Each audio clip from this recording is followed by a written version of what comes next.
इंद सद्वंदियाणं तिहुवणहिद मधुर विसद्वाक्काणं अंतातीद गुणाणं नमो जिणाणं जिद्भवाणं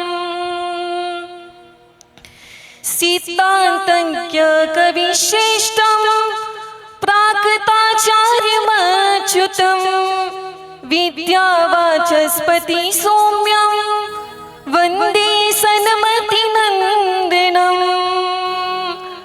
भागचंदात्मजोधीरो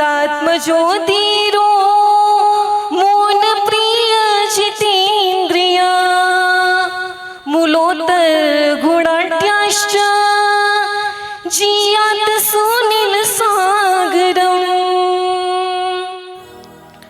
सूरी सुनील सागर जी गुरुवर हमारे गुरु कृपा की दृष्टि ने अनेकों भक्त तारे स्वयं जो ज्ञान के सागर तपस्या के हिमालय है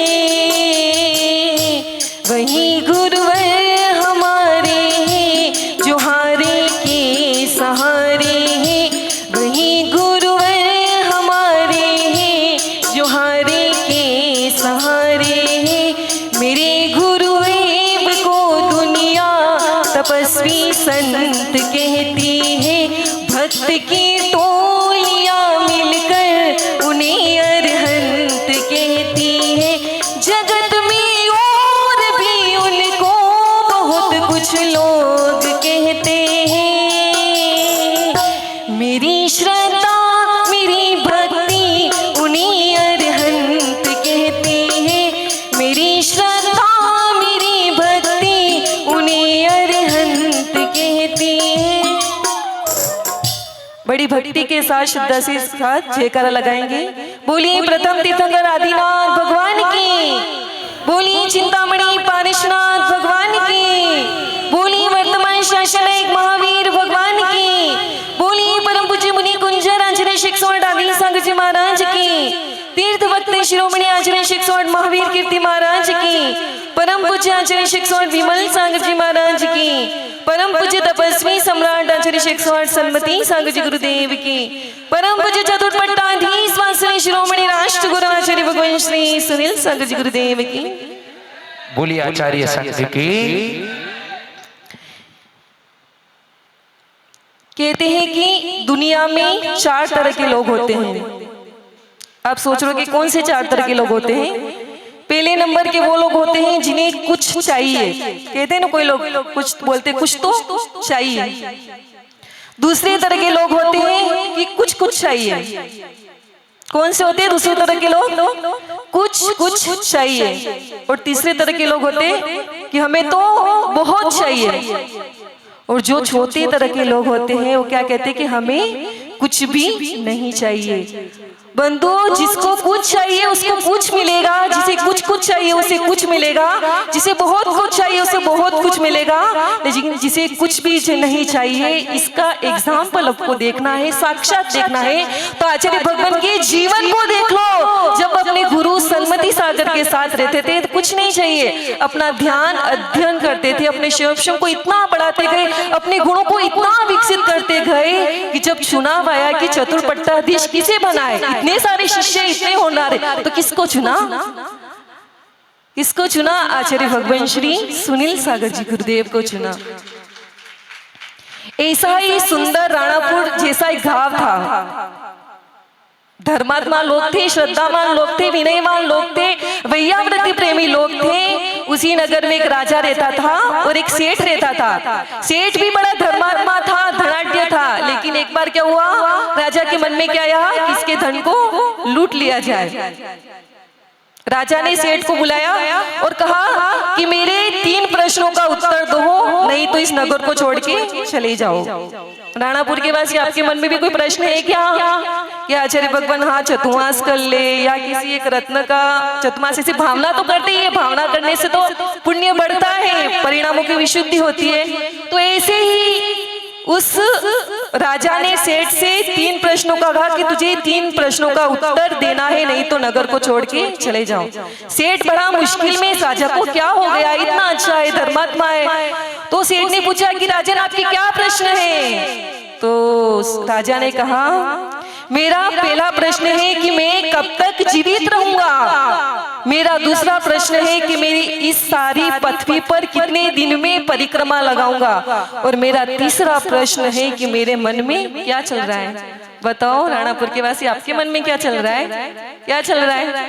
क्या आचार्य भगवान पूछो आपसे, आचार्य भगवान आपके आए तो आपको कैसा लगा? बताओ, दोनों हाथ खड़े करके बताओ कैसा लगा। अब जाएंगे तो कैसा लगेगा? नहीं लगेगा?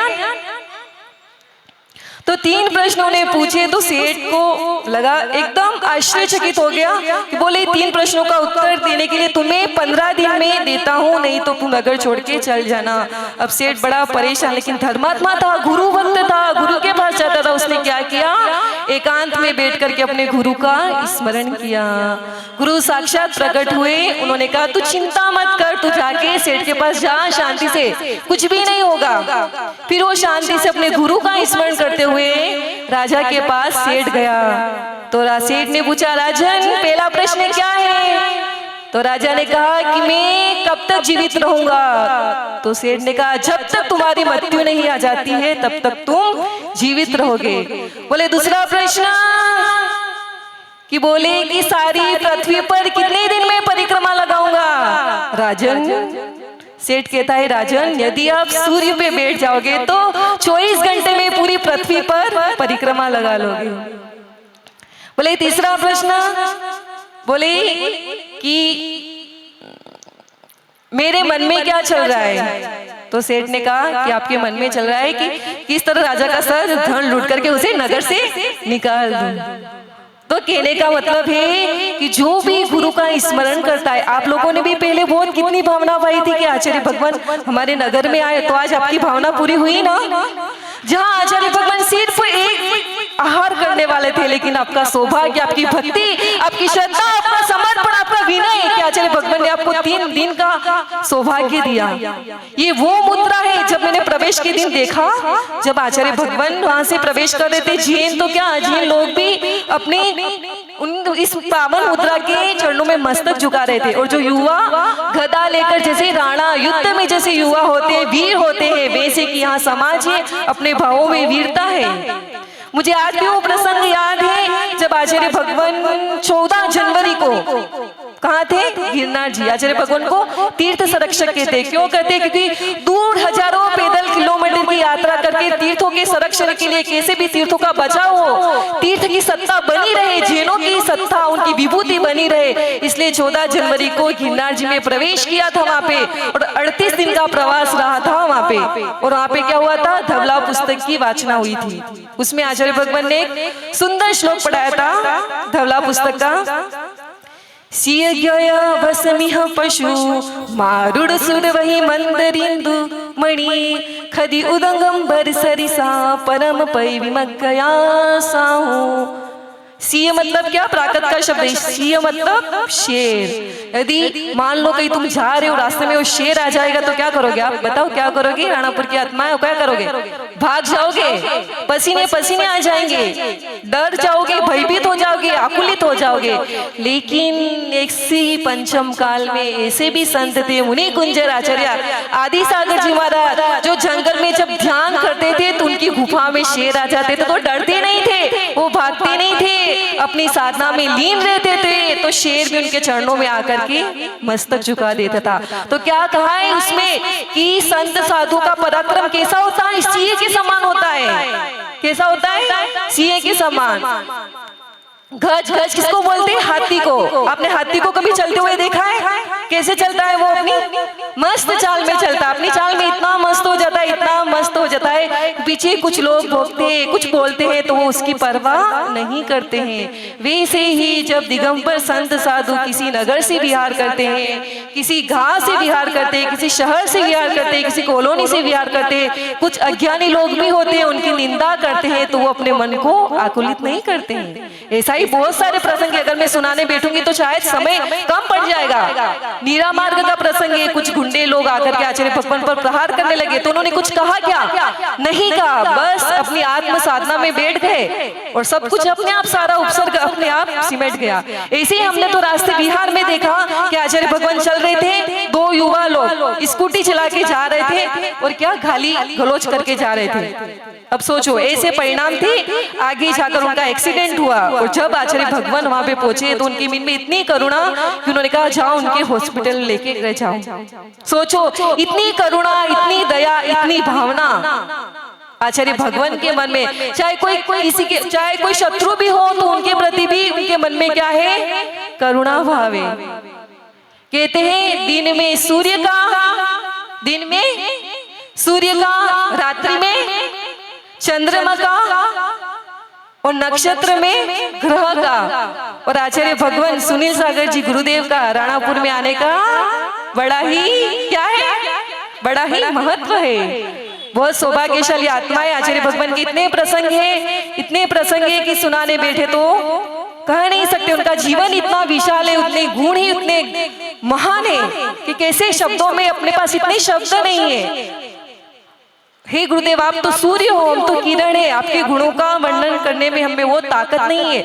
आप सोच रहे जो युवा सूर्य उदय के बाद उठते हैं है ना, मंदिर नहीं जाते, वो युवा भी आचार्य भगवान के पास आकर के 3 बजे बैठ जाते, क्या मिलता उनको? बताओ, कुछ मिलता है क्या? बस गुरु के पास बैठ जाओ, गुरु के स्मरण कर लो तो मन शांत हो जाता है, सारे विकल्प हट जाते हैं। जैसे उस सेठ ने गुरु का स्मरण किया तो उसके सारे विकल्प हट गए। वैसे भी जब भी आप कभी दुखी हो, जरूरी नहीं उनसे बात करना, जरूरी नहीं उनके पास जाना, उनके गुणों का चिंतन करो। देखो इतने महान आचार्य इतने सारे शिष्यों का संरक्षण कैसे करते हैं, कैसे सबको संभालते हैं। एक परिवार में जहाँ 6 सदस्य होते हैं, कभी कभी मान लो ऐसी झगड़ा होता तो संभालना कितना मुश्किल हो जाता है। अपनी साधना में लीन रहना, फिर सारे साधकों को संभालना, जीन धर्म की प्रभावना करना, तीर्थों का संरक्षण करना, मुझे तो लगता है कि ये पंचम काल में सबसे बड़ा आश्चर्य है। ऐसे ही प्रसंग था, आप सभी लोग जानते हो, सबने नाम भी सुना है, गौतम गंभीरा जो क्रिकेटर में प्रसिद्ध था। ये सारे मंत्री है, राज्यपाल है, राष्ट्रपति, सब इनके चरणों में आते हैं। क्या मिलता है उनके चरणों? लोग तो लाइन लगा के खड़े रहते हैं कि इनका ऑटोग्राफ मिल जाए, उनके मिलने मिल जाए, उनसे बात करने मिल जाए, लाइन लगा के खड़े रहते हैं कि हो जाए। लेकिन आचार्य भगवान के पास तो आकर के बैठ करके इतनी संतोष और शांति का अनुभव करते हैं। गौतम गंभीरा भी आचार्य भगवान के पास, जहाँ दिल्ली में चतुर्मास हुआ था तब उनके पास आए तो आचार्य भगवान ने भी उनसे प्रश्न किया, बोले आपको नमोकार मंत्र आता है क्या? तो बोले मैं जब छोटा था मेरी नानी थी वो नमोकार मंत्र पढ़ती थी। फिर आचार्य भगवान ने कहा कि देखो मेरे गुरु थे, आचार्य भगवान हमेशा अपने गुरु को आगे करते, हर शब्द में उनके गुरु समाये हुए। तो उन्होंने कहा कि मेरे गुरुदेव ने जीवन में कितने उपवास किए, बताओ कितने उपवास किए? 10-12 हजार उपवास उन्होंने अपने जीवन में किए। तो फिर आचार्य भगवान कहा कि आपने तो भी क्रिकेट में कितने रन बनाए? 12,000 रन बनाए। तो सारे नेता, सभी लोग, चाहे तिर्यंश हो, चाहे पशु पक्षी हो, सभी लोग इनके चरणों में आकर के शांति का अनुभव करते हैं, आकुलता से रहित हो जाते हैं, अपने जीवन को मंगलमय बनाते हैं। आचार्य भगवान का एक एक सूत्र हमारे जीवन को निर्देशित करता रहता है। आपके जीवन को, आपकी चर्या को, आपने जैसा जीवन जिया है वैसा जीवन भी हम जिए, हमारे आकुलता समाप्त हो जाए और जिस धर्म के पथ पर चले उस पर निरंतर बढ़ते रहे। आपकी कृपा दृष्टि हमेशा बनी रहे, इसी भावना के साथ बोलिए परम पूज्य चतुर्थ पट्टाधीश आचार्य भगवान श्री सुनील सागर जी गुरुदेव की।